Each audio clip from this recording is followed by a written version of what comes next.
These people that you're comparing yourself to, you don't really know very well. What that means is that you see their shiny outside, but you don't see the reality of their life. There's always people out there who are doing far better than you on pretty much anything you want to imagine. And if all you're doing is seeing yourself in their reflected light, let's say, then it's going to be pretty damn dismal. But it's not a good comparison because, well, first of all, there's danger in just comparing yourself to others, period, because they're not you, and God only knows what struggles they had to undertake to get to where they were, or what burdens they're currently carrying that you're not aware of. But you can certainly contrast yourself with yourself, and that's a lot better. It is the only way. Well, it's also the only way of really measuring anything approximating proper improvement. You can actually tell when you're a little better than you were yesterday. Right.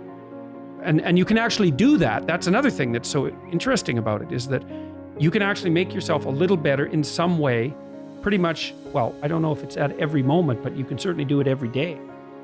Be careful who you share good news with, because you want to share good news with people who are going to be genuinely happy for you, and be careful who you share bad news with, because that's equally tricky. You want someone who will listen to you when you're having trouble and allow you your grief.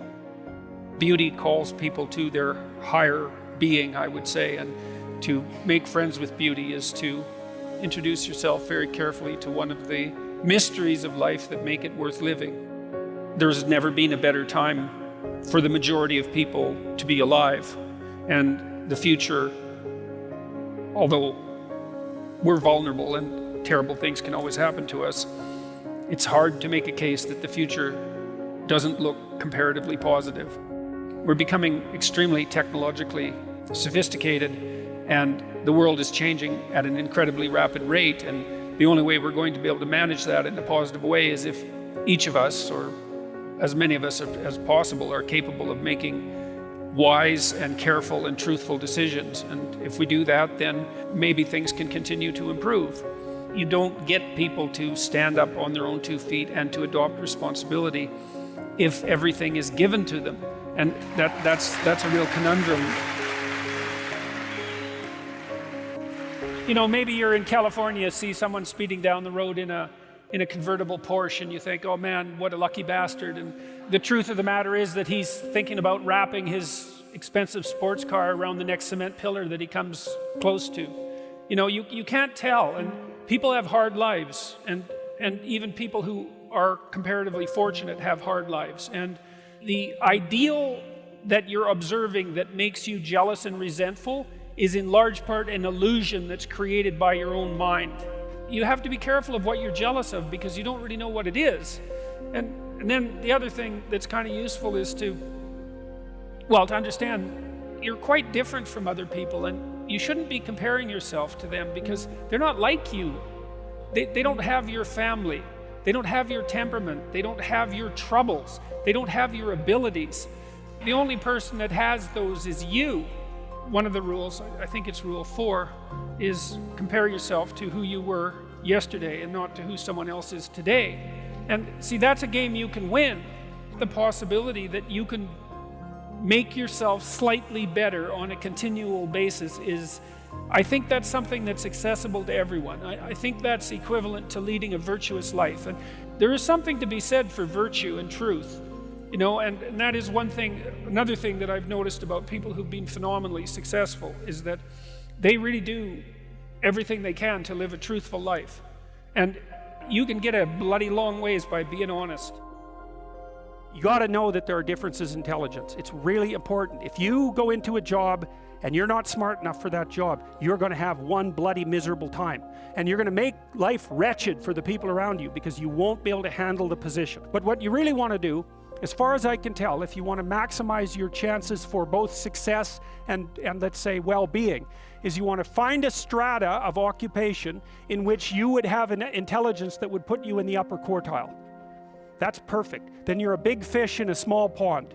And you don't want to be the stupidest guy in the room. It's a bloody rough place to be. So, and you probably don't want to be the smartest guy in the room either, because what that probably means is you should be in a different room. If you want to be the best at what you're doing, bar none, then having an IQ of above 145 is a necessity, and maybe you're pushing 160 in some situations, and maybe that's making you one person in 10,000 or even one person in 100,000. And then also, to really be good at it, you probably have to be reasonably stress tolerant and also somewhat conscientious. Why is it that smart people are at the top of dominance hierarchies? And the answer to that in part is because they get there first, right? I mean, everything's a race, roughly speaking, and the faster you are, the more likely you are to be at the forefront of the pack. And intelligence in large part is speed. That's not all of it is.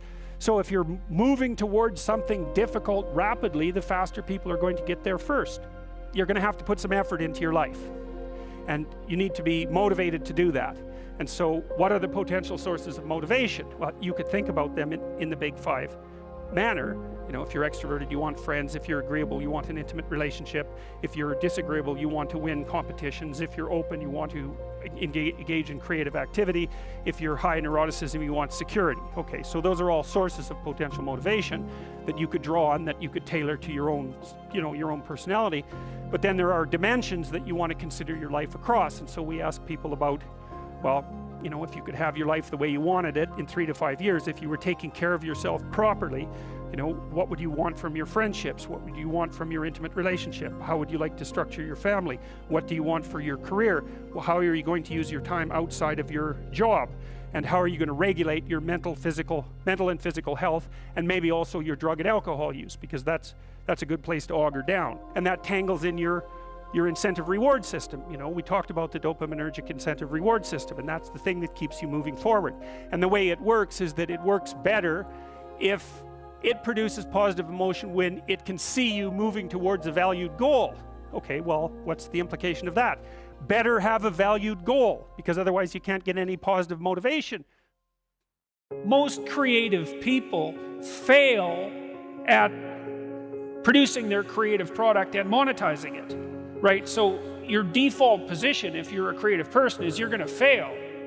And that's because it's hard to come up with something new, and it's hard to present it to the market at the right time, and it's hard to market it. Like, those things are really, really difficult. And so what successful entrepreneurs do is they just keep doing it over and over and over and over and over and over and over. And eventually, if they're fortunate, one of their ideas happens to hit the right place at the right time. Even if your idea is good, that doesn't mean it will be successful. There's so many things that have to be taken into account. So this is partly why persistence, and that's part of conscientiousness, is so useful. It's like, persistence is helpful because it enables you to run many, many experiments. And you need to know that the baseline is failure. You know, it's important, because otherwise you'll blame that on yourself. You know, and some of that's useful because there's probably some things that you could improve about yourself. But it's very difficult to go from 0 to 1.